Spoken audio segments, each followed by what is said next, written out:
ఒక 35-40 ఇయర్స్ తర్వాత మోకాళ్ళ అరుగుదల ఆర్ ఆస్టియోఆర్థరైటిస్ చాలా కామన్ గా చూస్తుంటాం. సో ఈ మోకాళ్ళ అరుగుదల ఆస్టియోఆర్థరైటిస్ వల్ల మోకాళ్ళ నొప్పులు రావడం వల్ల స్లోగా యాక్టివిటీస్ అన్ని దెబ్బతింటాము. ఇవన్నీ అసలు ఎలా ప్రివెంట్ చేసుకోవచ్చు? ఏమైనా ప్రివెంట్ చేసుకునే ఆప్షన్ ఉంటుందా? Yes, ageing is a degenerative condition. So ఒక 35-40 ఇయర్స్ తర్వాత కొన్ని లైఫ్ స్టైల్ మోడిఫికేషన్స్ చేసుకోవాలి. First weight management.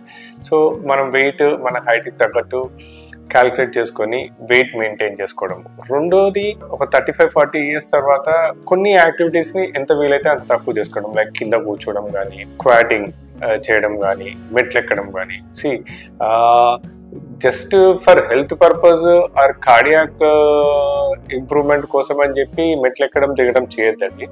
అది తప్పనిసరిగా ఉన్నప్పుడు, లిఫ్ట్ లేని ఆప్షన్స్ ఉన్నప్పుడే మెట్లు ఎక్కడము దిగటము, తప్పనిసరి అయినప్పుడే ఇండియన్ టాయిలెట్స్ యూజ్ చేయడం, as per as possible only western toilets use చేయడము. తర్వాత ఇంకోటి హెల్తీ డైట్.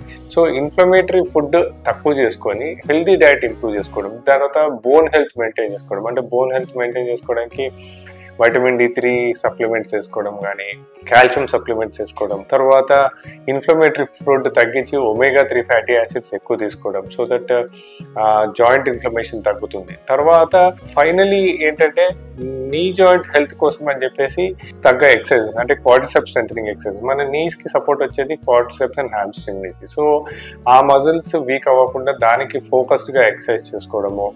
తర్వాత మజిల్ స్ట్రెంత్ ఇంక్రీజ్ చేసుకోవడానికి ప్రాపర్ ప్రోటీన్ డైట్ తీసుకోవడము. ఇంతకుముందు చెప్పినట్టు omega-3 ఫ్యాటీ యాసిడ్స్ తీసుకోవడము. తర్వాత